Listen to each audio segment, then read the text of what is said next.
This is Leisha Holmes, and I'm your host of the Recruiters Recruitment Podcast. And I am so excited to welcome to our guest spot today somebody who I've had the absolute pleasure to know on a professional level for a very long time, but I've also got to know on a personal level recently over the last few months. And I think if you're on LinkedIn and you're anything to do with recruitment, I'm hoping you've seen this person's profile. But let's get to know the real person. So without further ado, welcome to you today, Mel Sedgley, founder of Edge. How are you? I'm really good, thank you, Leisha, and thank you for that lovely introduction. It still feels really surreal referring to myself as a founder. It's wild, but are you looking around the room going, who, me? Who, me? Little old me, am I really in this position? But yeah, no, thank you so much for having me on. And I know that you were saying off camera very kindly that you have been part of our community as a listener for a very long time. And that's always really nice to hear that when somebody comes on as the guest.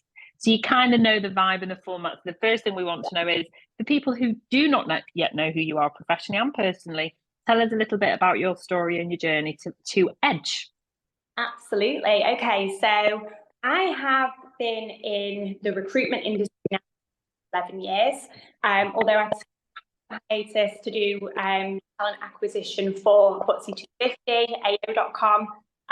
They were a household name, and it felt like the right time after I had a little bit of an intro to 360. But I then found my way back into kind of recruitment agency life. My last role was with a global recruitment company called Oscar, and I went into that in 2018 to essentially found the internal recruitment function. And my role just naturally grew. I mean, when I look at the journey, it was a roller coaster. It was wild, but it was really exciting. And I think, if I look at why I got into recruitment, it was very based on, I didn't go down that conventional route. So I didn't have a degree. I needed to earn money quick and fast. And my background was selling additional lines to Vodafone.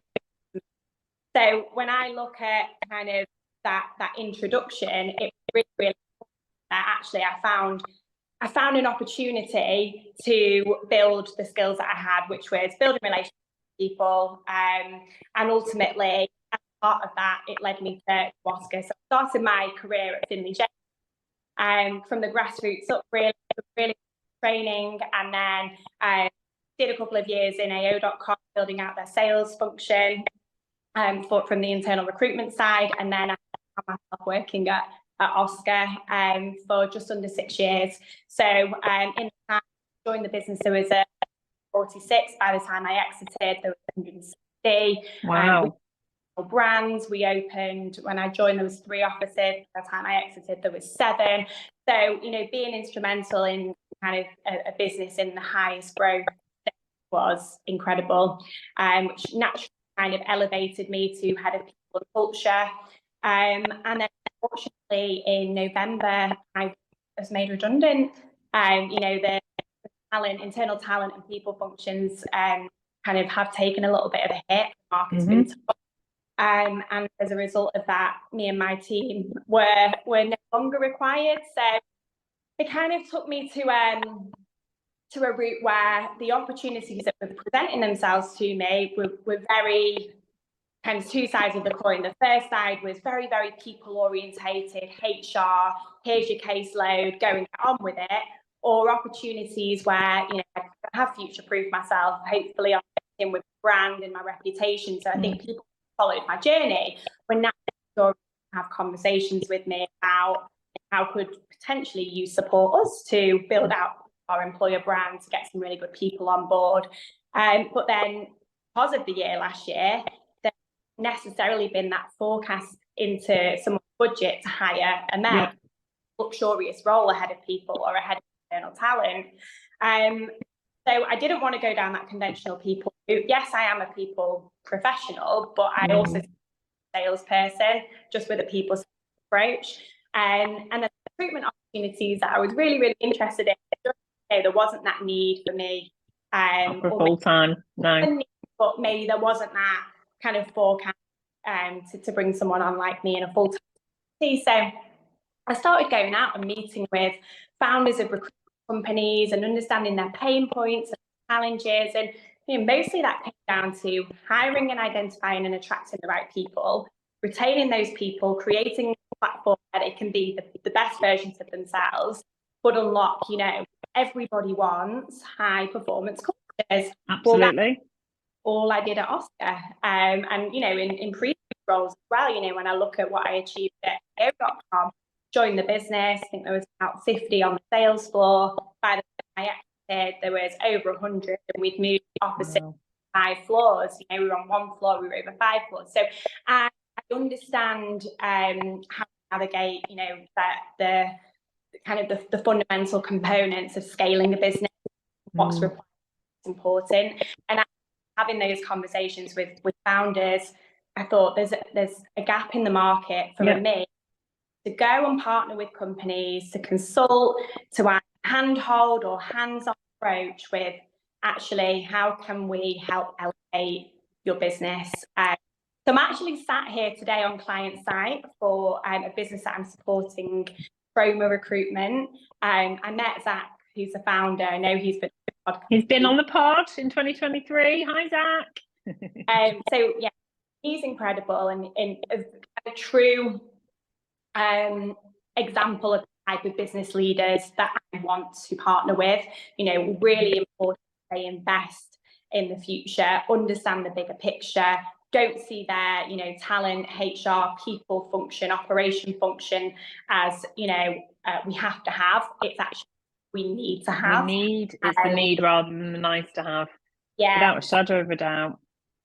So working with these guys now for the next 3 months, and kind of business improvement processes, and they're an incredible business. So I love the way that you've surmised what I know that we've talked, but when we've met in the in previous months in person, I should hasten to add that you've been very succinct with that. And I think what really comes across is that you have got a very eclectic set of skills, because you've obviously come from, like you say, sales into recruitment sales, internal, growing out a sales function internally, and then moving into what was, it grew into this head of people and culture. And I think that the fact is, you talk about bigger picture and the strategy and the business relationships that clearly you're going to now going forward with other fellow founders like Zach at Chroma. But actually, it's the small detail of, if you get the people and the culture right, everything else follows from there. And I think so often, obviously you and I share one thing in common, which is that we're both partnering recruitment business owners. That's what we do. That's where it usually goes wrong, because they're misguided by, we've got a culture, or we don't need a culture, I don't need to change my culture, or my culture's this and it says this on the wall, look. Or it's got stuff on here. By the way, this isn't my office, it's just one that I rent to do the pod. I just like to say it's a bit cheesy. I don't even know what it says. But that's the point, isn't it? That companies don't take into account that if you get your culture right as a starting point, that's where the journey to this kind of blue sky scenario is. Absolutely. And, I think that we've evolved massively in the industry. I hate culture, employee value proposition, I hear business leaders talking about these things as important more than I ever have. Because clearly there's an appetite for it, but I still think there is a lot of work to do, not in the recruitment industry, but in any industry, on actually providing a place where people can truly be successful. And it's one thing, and it's one thing having the values plastered on the walls, and it's one thing having the tick box, but what does that actually mean? What is your identity, and how can you showcase to the world what that so how do we know so let's say I'm your target customer. How do I know what my culture actually is? Let's say I'm an SME and been trading 5-6 years. How do I know what my culture is? Is it something I'm dictating, or is it what my employees are telling me? Well, I think first of all, that's a really good question to ask. But I'd be looking at, well, when I set my up 6 years ago, hypothetically, let's say, why did I do that? What did I want to be known for? What was the identity that I wanted to face? And actually, what value then are indicative of how I've achieved that. So almost kind of going back to the grassroots. And this is where I think businesses go on transformation journey. Cultures can evolve, cultures can change, and that's not about, but it's about being open and almost receptive to kind of looking back on that journey. You know, that can change. Your vision, your mission statement can change, but what did you do? And then as you grow business, that's when you touched on, which I think is really important, utilizing the employee voice. And there's a lot of nervous feelings around doing surveys and checking up your employees, because actually, and I've worked with people that have said, let's not ask questions that we don't want the answers to. Well, that's the way that truly we can get the data. And I think, you know, your employees, your biggest brand advocate, you know, they're the people that you want to be shouting how good it is to work there. So ultimately, you need to understand what they think in the first place in order to reshape or redefine.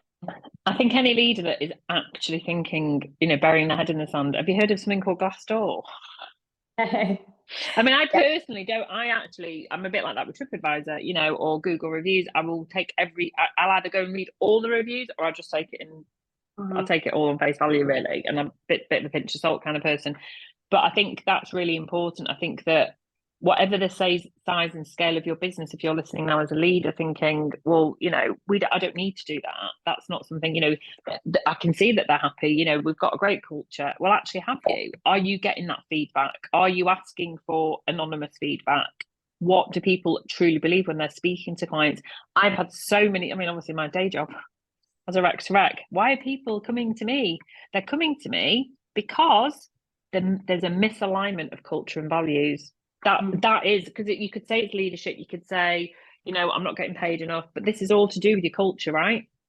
Absolutely. It's so important. And you touched on something there with Glassdoor. And I think a lot of the time we can be short-sighted to what Glassdoor is. When I look at Glassdoor, yes, you know, you can get a good feel for the company to a degree. You know, going through some change, you're going to get reviews or, you know, some different ones. But usually, if it's a good place to work, degree of consistency with a couple of negative ones thrown in. But actually, Glassdoor is amazing for employer brand, and a lot of companies don't understand how to utilize that to help attract future talent to the business. You know, there's so much you can do around promoting the company page, utilizing it for, you know, your job descriptions. And I just think that there's so much kind of untapped potential where leaders go, oh, I don't need to ask people to do Glassdoor reviews. Well, why not? Because the majority of recruitment businesses actually want to attract graduate and trainee talent. So if I'm a trainee or if I'm a graduate and I'm businesses, one of the first things I'm doing is going on Glassdoor. The second thing I'm doing is I'm probably going on TikTok because that's where I'm doing research. So again, it opens, you know, such an opportunity for how a business is promoting who they are, what the culture is like, you know, who's demonstrating truly, you know, this is what it's like to work here. So I think living and breathing it. That to me is what EVP means, and I think it's such a you know, it gets used all the time. It gets totally like underutilized in a lot of ways, because for me, you know, use your testimonials, give examples of people that have had succession, you know, through the business, that have worked with you since they were a trainee. They're the stories we want to hear, right? And that's meaningful, but you want to hear from their voice. You want it to be authentic rather than a dictatorial. Because I think, again, you know, and I'm obviously, I think anyone that chooses to listen to a podcast, I would like to think has a growth mindset and has an open mindset and wants to have a high performing mindset. And I'm going to ask you this next question, actually, but, you know, if we think about creating that utopia of a high performing culture, it's that honest, open dialogue and communication, so that leaders know what that your brand advocates are actually thinking and feeling in relation to the culture. Yeah, absolutely. I think it's so important. And, you know, you touched on something there with leadership. And I think that the companies now, you know, EVP, having that employee value proposition correct and linked down is really, really important. Get that is really, truly, if you're listening, if you've maybe got a me in the business that can, you know, kind of give data insights, share what other businesses are doing, challenge an employee valuation. You know, you see things like unlimited holiday, healthcare, you know, what does that actually mean? What do you get for those? So I think it's having someone to challenge or being open.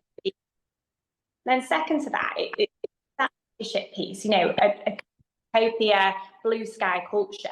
It does really, really kind of shrink it down from leaders. So if I look at some of the best leaders I've worked with, they give that space for their people to make mistakes. To given creative license to go and do things.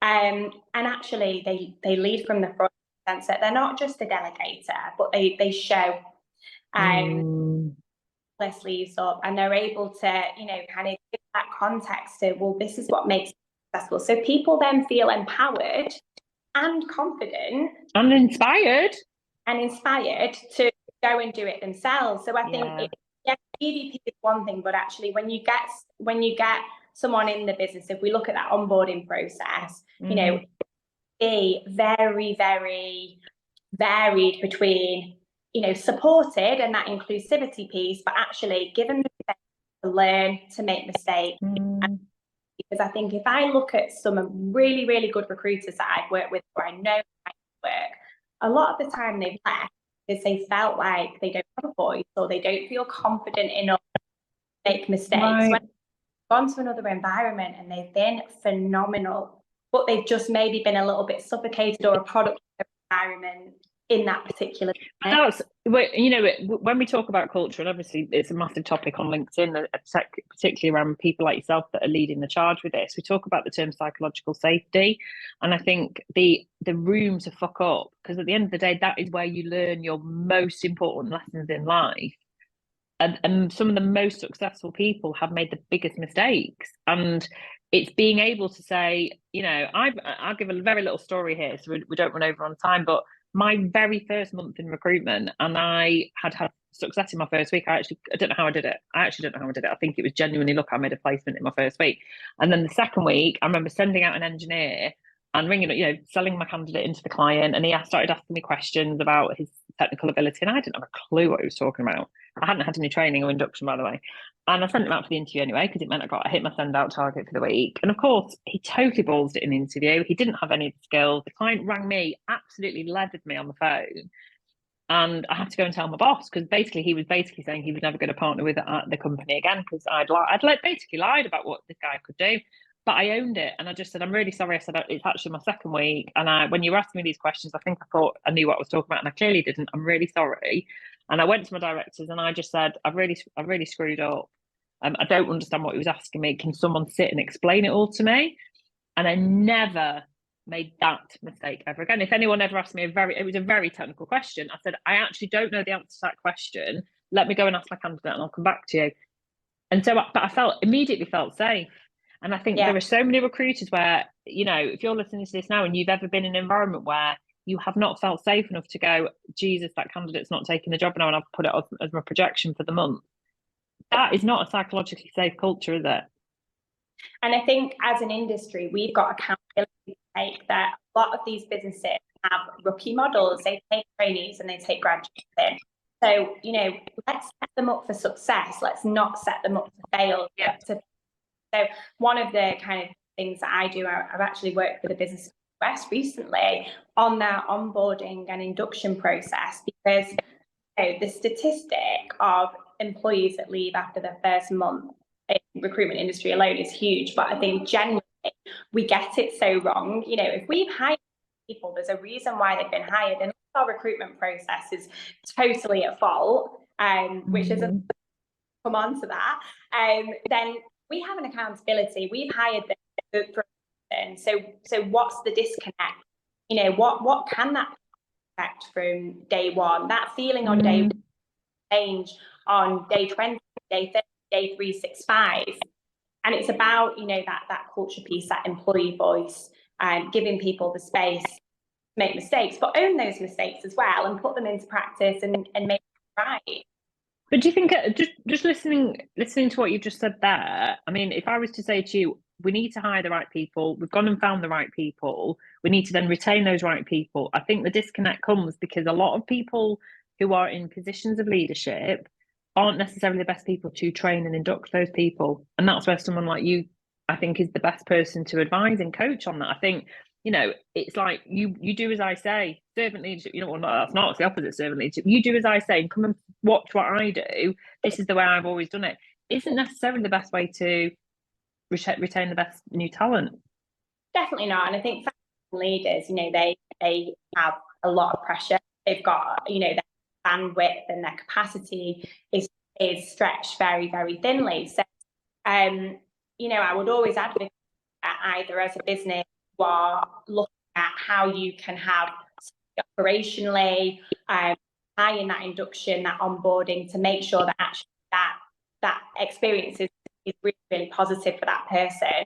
And if not, be in a position, I sound like I'm plugging myself out here, but have somebody that can almost kind of guide and design a process that's fit for the business, fit for your vision, your mission, your values. Because, with the greatest respect, founders, CEOs, people in those positions, their skill set probably is more advantageous in other areas of the business. If they don't really, yes, it's important to them, absolutely, but want to be planning and designing looks like and setting robust learning because 9 times out of 10 they try, and there's a disconnect. There is, and I think I think this comes down to owning up to yourself where your best skills are. And if you are a founder listening, which I know a lot of people in our amazing community are founders of SME, which makes up about 90% of the recruitment industry. I think we have to admit it to ourselves, and running processes and understanding the psychology around culture and people isn't necessarily where we're best placed. We're probably best placed doing strategic sales and growing areas, and actually hiring the people in, but in terms of actually getting them entrenched in the business, and ensuring that they thrive and that they stay within the business and they don't want to leave that business. And I think that all comes back down to the very first thing that we talked about, which is around that culture of the right people being in the right positions. Absolutely, yeah. And having a plan in the business, like what a lot of companies, they have these promotion criteria, or then they have a key person that leaves and they go, oh shit, sorry. Yeah. No, you can swear, it's fine. They go, oh shit, well, what do we do now?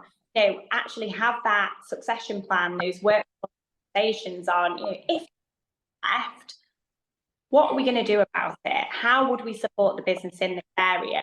I think that again really entices a culture of open communication, because people then feel either I know what I'm towards and I know what that looks like as promotion, or actually this company is not just, I'm not just being reactive day to day, we're looking at the future. So that should be, there's a real investment that this company wants to grow and wants to get better and essentially be the best that they can be in space. And that's how you become a high performing culture, right? Absolutely, yeah. What are the top 3 things to know whether if I'm a recruiter now and I'm looking for a new role, or I'm not looking for a new role, and I'm looking around going, is this high performing? What are the 3 things that high performing culture has? If you can, I'm putting you on the spot here, Mel. The 3 things for me, like if you're going into an interview, you want to assess what that looks like. Look at those testimonials, look at those stories. High performance culture is not indicative of just 2 to 3 top in a company. Actually, it's consistently across the teams. So I would be wanting to understand, okay, you're telling me that you've got a high performance culture, but how do your consultants actually reach or exceed their target monthly? The retention, look at the promotion, from trainee to consultant, what is that promotion time from consultant to senior, or whatever that kind of career path looks like. Look at the amount of people internally that joined, the leadership percentage. So how many people joined as a trainee that now form the leadership team? For me, those things are indicative of high performance cultures.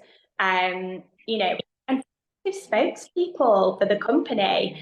You know, I know that a lot of people will post a brand on LinkedIn because that is what they're asked to do these days. I actually think you can tell, because I don't profess as an expert, but I do research around it, and I'm very, very curious and interested. I think you can tell the people that are genuine.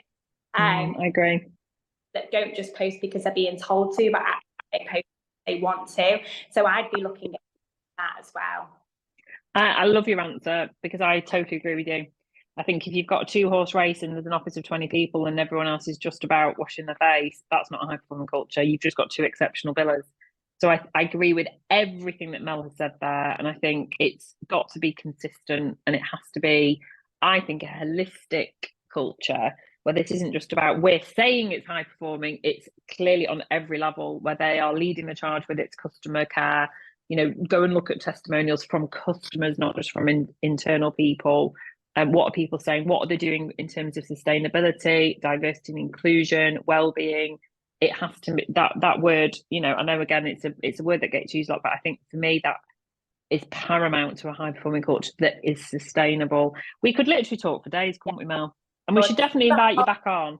I know there's a whole host of things, and I think as well, just I know we're short a little bit of time, but just as we close this, what I would say as well to any businesses that their HR or their people as kind of, well, a facilitation, like, start to think bigger, because, you know, the amount of opportunities that your team can bring business for you as well. You know, if you've got policies in place, you know, if we look at ED&I stuff, if you look at your commitment to corporate social responsibility, if you're doing things right, look at the value add you can have by doing so.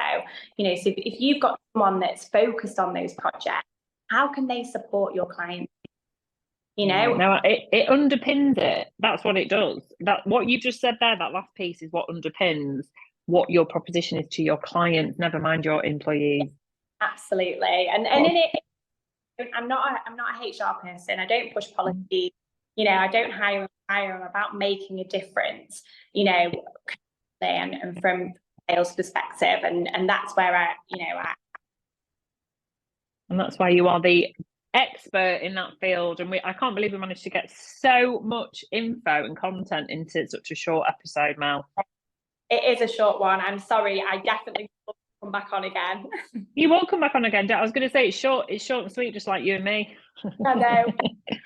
Oh no, I'm really grateful, and we're very grateful to Zach for letting us use his beautiful office at Chroma, because it's absolutely gorgeous there. We've been there ourselves. It's really a great Manchester business. But look, there's going to be loads of people that are going to probably be a bit frustrated, because I think that we've probably just touched on so many areas there. If there's anything else you're more curious about, you want to speak to the expert, Mel is always happy to engage on LinkedIn. You're very proficient on LinkedIn, and we will definitely be inviting Mel back later in the year. That's a definite cert. So watch this space, and we'll make sure she's got a bit longer next time. But thank you so much for joining us on the Recruitment Podcast.